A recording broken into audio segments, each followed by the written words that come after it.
Hello everyone and welcome to my channel. আজি মই লৈ আনিছো প্ৰি-বোৰ্ড এক্সামিনেশ্যন 2025 and 26 ৰ হুজাই ডিস্ট্ৰিক্টৰ সোশিয়েল সায়েন্সৰ MCQ সলভ বিলাক।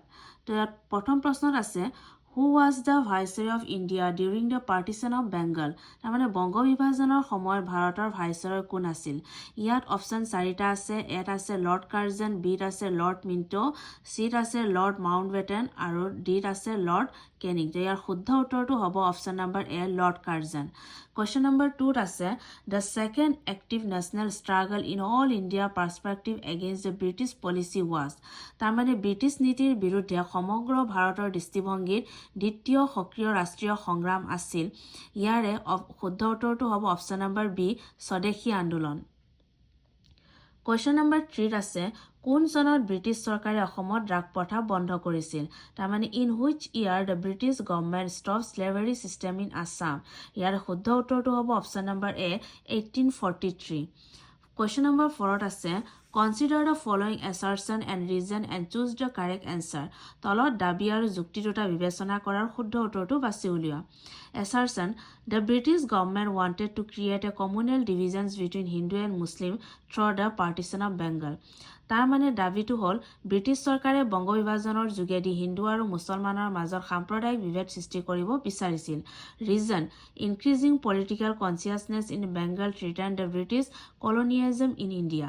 যুক্তিটো হ'ল বংগত বাঢ়ি অহা ৰাজনৈতিক সচেতনতাই ভাৰতত ব্ৰিটিছ উপনিৱেশবাদৰ প্ৰতি ভাবুকিৰ সৃষ্টি কৰিছিল। তো ইয়াৰ শুদ্ধ উত্তৰটো হ'ব option number B A and R true and R is the correct explanation of A. তাৰমানে এ আৰু আৰ দুয়োটা শুদ্ধ আৰু আৰে এ শুদ্ধকৈ ব্যাখ্যা কৰিছে। তাৰমানে কুৱেশ্যন নম্বৰ 5টো হ'ল Arrange the peasant revolts following in the sequence they occurred from first to last। তাৰমানে তলৰ কৃষক বিদ্ৰোহৰ ঘটনাবোৰ প্ৰথমৰ পৰা শেষৰলৈ সজোৱা। তাৰমানে কৃষক বিদ্ৰোহৰ সময়ত কি ঘটনা ঘটিছিল সেইটো প্ৰথমৰ পৰা শেষলৈ একদম সজাব লাগে। তাৰে শুদ্ধ উত্তৰটো হ'ব অপচন নম্বৰ ডি তাৰমানে ফুলগৰি ধাৱা, তাৰপিছত ৰঙিয়া, তাৰপিছত লচিমা আৰু পথৰুঘাট।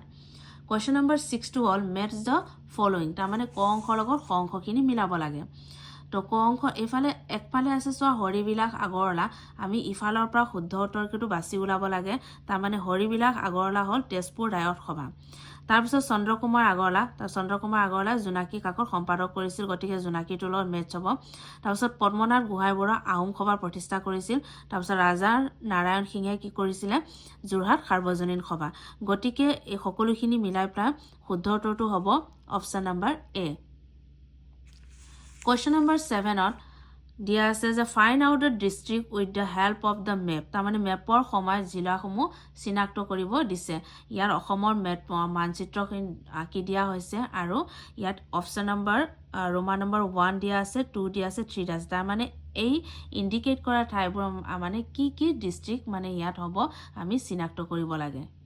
So ইয়াৰ শুদ্ধ উত্তৰটো হ'ব option number B south Salmara, west Karbi আলং আৰু হুজাই। Question number 8 আছে assertion the British annexation of Assam led to economic and political restructuring of the region। তো উক্তিটো হ'ল ইংৰাজসকলৰ আগমনে অসমত এক নতুন ৰাজনৈতিক অৰ্থনৈতিক পৰিৱৰ্তনৰ সূচনা কৰিছিল। Reason modern education introduced by the British was helped to create a newly educated Assamese middle class which was inspired by patriotism and nationalism sentiment।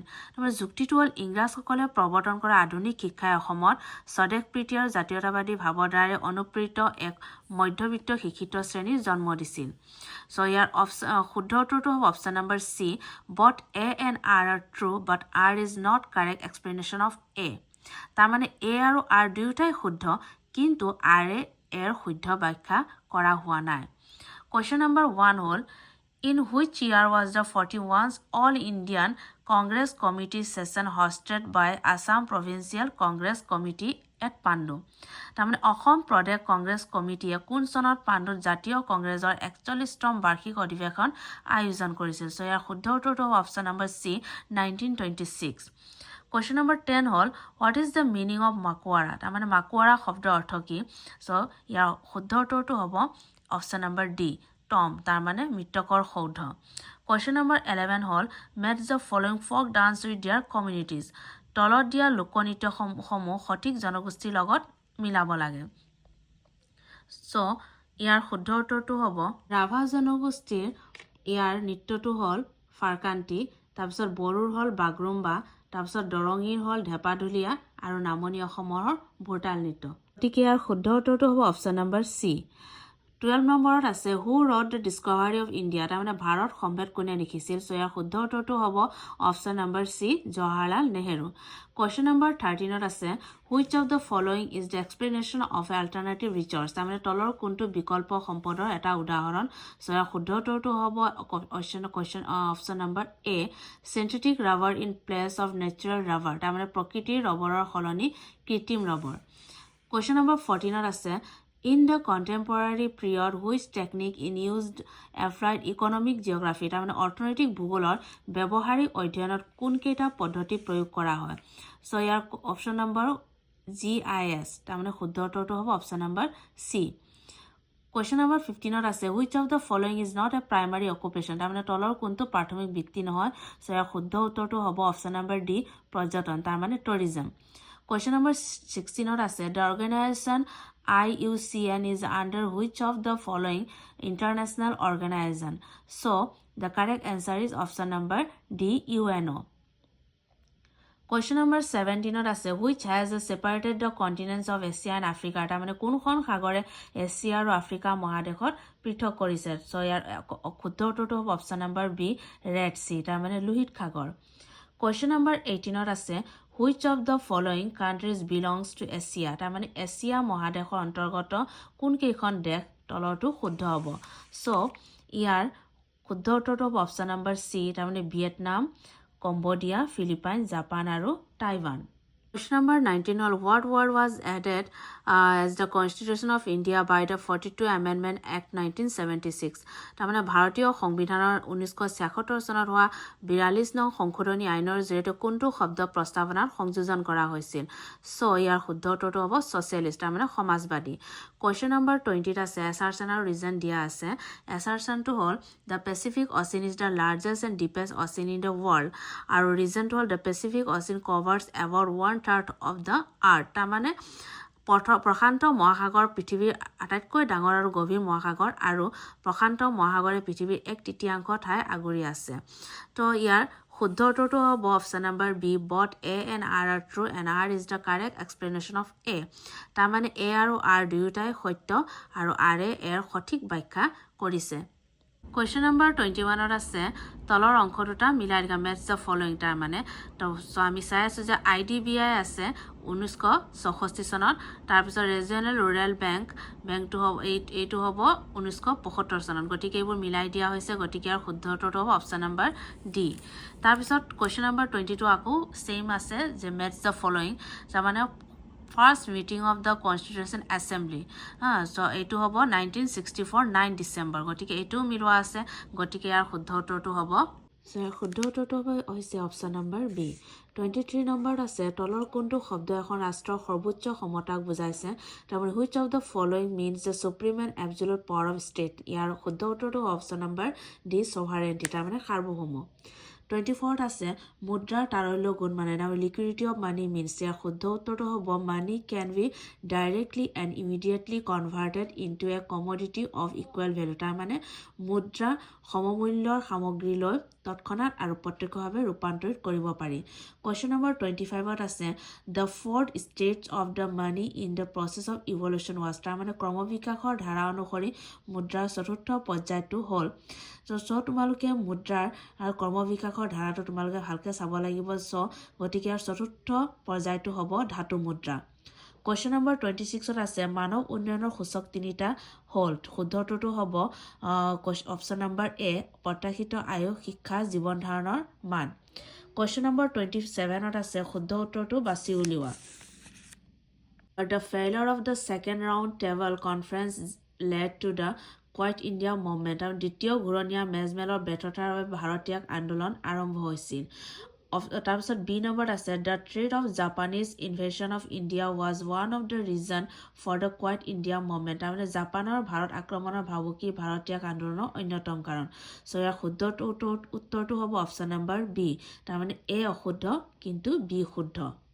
Number 28 হ'ল উদ্দেশ্য সম্পৰ্কিত প্ৰস্তাৱসমূহ ভিত্তি হিচাপে সংবিধান প্ৰণয়নৰ ক্ষেত্ৰত তলৰ উল্লেখিত কোনকেইটা ধাৰা প্ৰতিশ্ৰুতিক সংবিধান সভাই স্বীকৃতি দিছিল চ' ইয়াৰ শুদ্ধ উত্তৰটো হ'ব অপশ্যন নম্বৰ ডি তাৰমানে ওপৰৰ আটাইকেইটা তাৰমানে সমতা গণতন্ত্ৰ আৰু সাৰ্বভৌমত্ব তাৰপিছত চোৱা 29টো হ'ল the government of India act 1935 তাৰমানে 1935 চনৰ ভাৰত চৰকাৰ আইনখনে চ' ইয়াৰ শুদ্ধ উত্তৰটো হ'ব ইয়াত অপশ্যন কিছুমান দিয়া আছে যে ভাৰতবৰ্ষৰ যুক্তৰাষ্ট্ৰীয় ব্যৱস্থা প্ৰৱৰ্তন কৰিছে introduce federal system in India Roman number 2 আছে introduce A parliamentary form of government in a limited form in pre independence India তাৰমানে সীমিত ৰূপত পৰাধীন ভাৰতবৰ্ষত সংসদীয় পদ্ধতিৰ চৰকাৰ আৰম্ভ কৰিছিল চ' ইয়াৰ শুদ্ধ উত্তৰটো হ'ব অপশ্যন নম্বৰ এ তাৰমানে ৰোমান নম্বৰ 1 আৰু 2 উভয়ে শুদ্ধ তাৰপিছত কুৱেশ্যন নম্বৰ 30 হ'ল what are the two gases highest amount in the atmosphere তাৰমানে বায়ুমণ্ডলত সৰ্বাধিক পৰিমাণে থকা গেছ দুবিধ কি শুদ্ধ উত্তৰ হ'ব নাইট্ৰজেন আৰু অক্সিজেন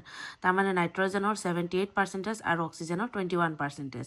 কুৱেশ্যন নম্বৰ 31 হ'ল বায়ুমণ্ডলত অধিক মাত্ৰাত ডেছ সঞ্চিত হ'লে এচিড বৰষুণ হয় তাৰমানে acid rain occurs when there is a maximum concentration of these in the atmosphere ইয়াৰ শুদ্ধ উত্তৰটো হ'ব option number C nitrogen oxide আৰু sulphur dioxide question number 32 হ'ল see the picture and what is the dance of which ethnic group in Assam তাৰমানে চিত্ৰত থকা নৃত্যটো অসমৰ কোন জনগোষ্ঠীৰ কি নৃত্য হয় গতিকে তোমালোকে চিত্ৰটো ভালকৈ নিৰীক্ষণ কৰা আৰু ইয়াৰ শুদ্ধ উত্তৰটো হ'ব নম্বৰ চি বড়ো জনগোষ্ঠীৰ বাগৰুম্বা নৃত্য কুৱেশ্যন নম্বৰ 33 আছে the first mass movement in India was for the non cooperation movement তাৰমানে ভাৰতবৰ্ষৰ প্ৰথমটো গণ আন্দোলন অসহযোগ আন্দোলনৰ বাবে এইকেইটা চাওক ৰোমান নম্বৰ 1ত আছে there was increase unity between Hindu and Muslim হিন্দু আৰু মুছলমানৰ মাজত একতা বৃদ্ধি হৈছিল ৰোমান নম্বৰ 2 আছে দেয়াৰ ৱাজ এন একুৱাৰিং এমং দ্য পিপল জনসাধাৰণৰ মাজত জাগৰণ সৃষ্টি হৈছিল আৰু ৰোমান নম্বৰ 3 আছে created A challenge to the economic and political power of the British তাৰমানে ব্ৰিটিছৰ অৰ্থনৈতিক আৰু ৰাজনৈতিক ক্ষমতাৰ ওপৰত প্ৰত্যাহ্বান সৃষ্টি কৰিছিল আৰু ৰোমান নম্বৰ 4 আছে there were only positive aspect to the movement তাৰমানে আন্দোলনৰ কেৱল মাত্ৰ ইতিবাচক দিশহে আহিছিল চ' ইয়াৰ শুদ্ধ উত্তৰটো হ'ব অপশ্যন নম্বৰ বি তাৰমানে ৰোমান নম্বৰ 1 2 আৰু 3টো শুদ্ধ ইয়াৰ পিছৰ question number 34 the name of the news paper publish by Mahatma Gandhi while in South Africa যেতিয়া চাউথ আফ্ৰিকাত মহাত্মা গান্ধী আছিল তেতিয়া তাত উলিওৱা বাতৰি কাকতখনৰ নাম হ'ল ইয়াৰ শুদ্ধ উত্তৰটো হ'ব option number D Indian opinion question number 35 হৈছে which is the lowest population continent in the world as per 2014 estimates তাৰমানে 2014 বৰ্ষৰ তথ্য অনুসৰি পৃথিৱীৰ আটাইতকৈ কম জনসংখ্যাৰ মহাদেশ কোনখন চ' ইয়াৰ শুদ্ধ উত্তৰটো হ'ব option number A অচেনিয়া Question number 36. The National Highway number 36 starts and ends in which two places? তাৰমানে 36 নং ৰাষ্ট্ৰীয় ঘাইপথ আৰম্ভ আৰু শেষ হোৱা ঠাই দুখন কি কি আছে ইয়াৰ শুদ্ধ উত্তৰটো হ'ব option number D Nagaon to Nagaland সীমান্ত Question number 37 হ'ল how many integrated infrastructure development centers are there in Assam তাৰমানে অসমত কেইটা সংহত আন্তঃগাঁথনি উন্নয়ন কেন্দ্ৰ আছে চ' ইয়াৰ শুদ্ধ উত্তৰটো হ'ব অপশ্যন নম্বৰ এ 10টা Question number 30 হ'ল the main objectives of the riot sabha was তাৰমানে ৰায়ত সভাৰ মুখ্য উদ্দেশ্য আছিল চ' কেইটামান ইয়াত উত্তৰ দিয়া আছে যে গ্ৰেজিং কৰ বন্ধ কৰা মাটিৰ খাজনা হ্ৰাস কৰা আৰু স্থানীয় নিকায়সমূহৰ গণতান্ত্ৰিকীকৰণ কৰা আৰু পূৰ্ববংগৰ পৰা হোৱা প্ৰব্ৰজন ৰোধ কৰা চ' ইয়াৰ শুদ্ধ উত্তৰটো হ'ব তাৰমানে ৰায়ত সভাৰ মুখ্য উদ্দেশ্যবোৰ আছিলে গ্ৰেজিং কৰ বন্ধ কৰা তাৰপিছত মাটিৰ খাজনা হ্ৰাস কৰা আৰু পূৰ্ববংগৰ পৰা হোৱা প্ৰব্ৰজন ৰোধ কৰা তাৰমানে option number D Question number 39 আছে on the basis of fish production arrange the following district of Assam as per first, second and third ranks of the state তাৰমানে মাছ উৎপাদনৰ ওপৰত ভিত্তি কৰি তলৰ অসমৰ জিলাসমূহ ৰাজ্যসমূহ প্ৰথম দ্বিতীয় তৃতীয় স্থান হিচাপে সজোৱা চ' ইয়াৰ শুদ্ধ উত্তৰটো হ'ব অপশ্যন নম্বৰ এ নগাঁও কাছাৰ আৰু ধুবুৰী Question number 40 assertion আৰু reason দিয়া আছে তাৰমানে Assam has great potential to advance in human resource and ইয়াৰ reasonটো হ'ল more than 1/3 of the total population of Assam represent the youth age group 15 to 34 তাৰমানে উক্তিটো হ'ল অসম মানৱ সম্পদত আগবঢ়াৰ যথেষ্ট সম্ভাৱনা আছে আৰু যুক্তি হ'ল যে অসমৰ মুঠ জনসংখ্যাৰ 1/3তকৈ অধিক লোক 15 বছৰৰ পৰা 34 বছৰ বয়সৰ যুৱ প্ৰজন্মই প্ৰতিনিধিত্ব কৰিছে চ' ইয়াৰ শুদ্ধ উত্তৰটো হ'ব অপশ্যন নম্বৰ ডি তাৰমানে এ আৰু আৰ উভয় শুদ্ধ কিন্তু আৰ হৈছে এৰ শুদ্ধ বিৱৰণ তাৰমানে শুদ্ধ ব্যাখ্যা Question number 41 আছে তলত উল্লেখিত নিৰস্ত্ৰীকৰণৰ পদক্ষেপসমূহ ক্ৰম অনুসাৰে সজোৱা সো ইয়াৰ শুদ্ধ উত্তৰটো হ'ব option number B Question number 42 আছে Suppose there is a conflict between India and Bangladesh over the issue of foreign irrigation. Which of the following bodies do you think can best resolve this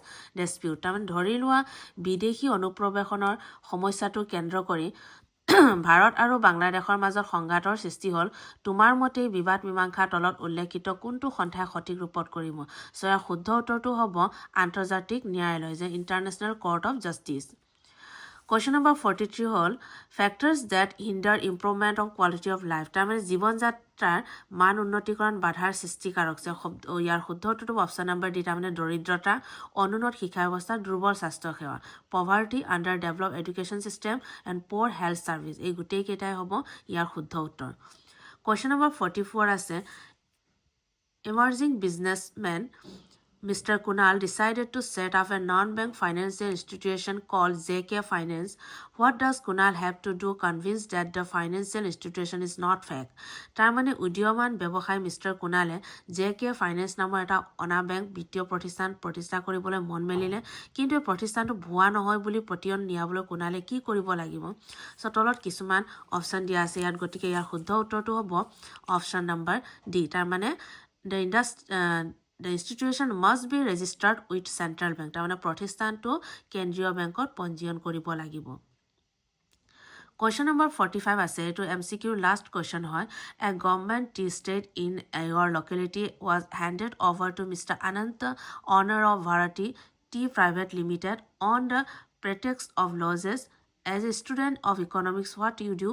Name this system. তাৰমানে লোকচান হোৱাৰ অজুহাতত তোমাৰ অঞ্চলত থকা এখন চৰকাৰী চাহ বাগিচাক ভাৰতী টি প্ৰাইভেট লিমিটেডৰ মালিক সিং অনন্তৰ হাতত ঘটাই দিয়া হ'ল অৰ্থনীতি বিজ্ঞানৰ শিক্ষাৰ্থী হিচাপে ব্যৱস্থাক তুমি কি বুলি অভিহিত কৰিবা সো ইয়াৰ শুদ্ধ উত্তৰটো হ'ব অপচন নম্বৰ ডি ব্যক্তিগতকৰণ তাৰ পিছত ইয়াৰ সেকশন বি হয় তাৰমানে 46 নম্বৰ ইয়াৰ ডেসক্ৰিপটিভ টাইপ হয় ইয়াত কোৱেশ্চন নম্বৰ প্ৰথমটো আছে স্বদেশী আন্দোলনৰ যিকোনো তিনিটা অৱদানৰ বিষয়ে সংক্ষেপে আলোচনা কৰা তাৰপিছত 47ত আছে right A short note on নীতি আয়োগ তাৰমানে নীতি আয়োগৰ বিষয়টি টুকা লিখা তাৰ পিছত আছে question number 48 how is the natural feeling or expressing of a society or community is reflect by its folk culture তাৰমানে এটা জাতি অথবা সমাজ এখনৰ স্বাভাৱিক ৰূপ ৰং সুখ দুখ শ্ৰম বিনোদন আদি লোক সংস্কৃতিৰ কিদৰে প্ৰতিফলিত হয় 49 আছে বিশ্ব শান্তিৰ ৰাষ্ট্ৰসংঘৰ ভূমিকা সম্পৰ্কে চমুকৈ আলোচনা কৰে ইয়াৰ এটা নাইবা দিয়া আছে তাৰ মানে অসমৰ প্ৰধান কৃষিভিত্তিক উদ্যোগবোৰৰ বিষয়ে চমুকৈ লিখা তাৰ পিছত 50 নম্বৰত আছে what are the probable of consequence of global তাৰ মানে গোলকীয় উত্তাপ বৃদ্ধিয়ে কি ধৰণৰ সমস্যা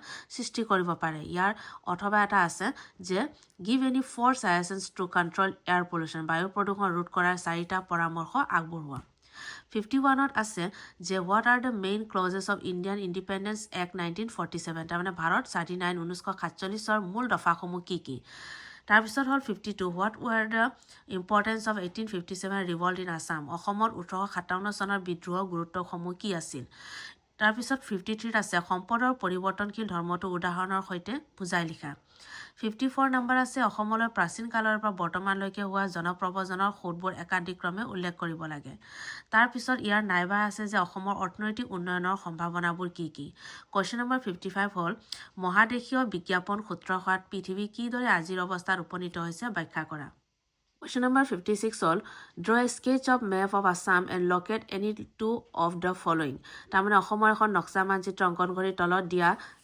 অপশনবোৰ বহাব লাগে সো প্ৰথমটো হ'ল the first medical college of Assam অসমৰ প্ৰথম চিকিৎসা মহাবিদ্যালয় তাৰ পিছত বি নম্বৰ হ'ল এন ইণ্ডাষ্ট্ৰিয়েল গ্ৰোথ চেণ্টাৰ যিকোনো এটা ঔদ্যোগিক বিকাশ কেন্দ্ৰ তাৰ সি হ'ল ডিফু টাউন তাৰপিছত 57 নম্বৰটো হ'ল আন্তঃগাঁথনিৰ লগতে মানৱ সম্পদৰ বিকাশ আছিল গোপীনাথ বৰদলৈৰ মন্ত্ৰীসভাৰ এক লক্ষ্য বৰদলৈ মন্ত্ৰীসভাৰ মানৱ সম্পদ বিকাশৰ বাবে কেনে ধৰণৰ পদক্ষেপ গ্ৰহণ কৰিছিল আলোচনা কৰা সো ইয়াতে প্ৰি ফাইনেল এক্সামিনেশ্যন হুজাই ডিষ্ট্ৰিক্টৰ কোৱেশ্চন ইমানতে শেষ হৈছে গতিকে তোমালোকে কোৱেশ্চন পেপাৰটো ভালকে নিৰীক্ষণ কৰি তোমালোকে আগন্তুক পৰীক্ষাৰ বাবে তোমালোকে ভালকে প্ৰিপেয়াৰ কৰিবা আৰু শেষতে যদিও কোনোবা যদি মোৰ চেনেলটো সাবস্ক্ৰাইব কৰা নাই তেনেহলে তোমালোকে সাবস্ক্ৰাইব কৰি লবা আৰু লাইক কমেন্ট আৰু শেয়াৰ কৰিবা আজিলৈ ইমানেই